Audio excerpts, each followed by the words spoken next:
Hello guys, in this video I'm going to show you how you can send a fan mail on Clash. But first I wanted to tell you that don't forget to subscribe, because at 10,000 subscribers I'm going to show you my YouTube revenue statistics and my growth strategy, how you can make money online. So first open the Clash app.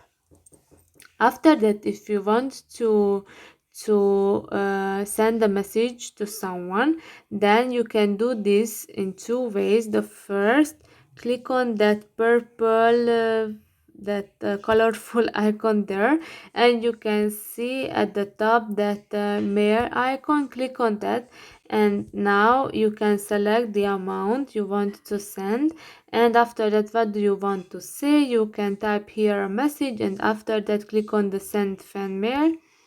Or if you go to that person's profile, then you can see the fan mail icon there as well, and here will appear the same thing, and then you can send your fan mail to that person. I hope this video was helpful for you. If yes, please consider subscribing, and see you in the next one. Bye bye.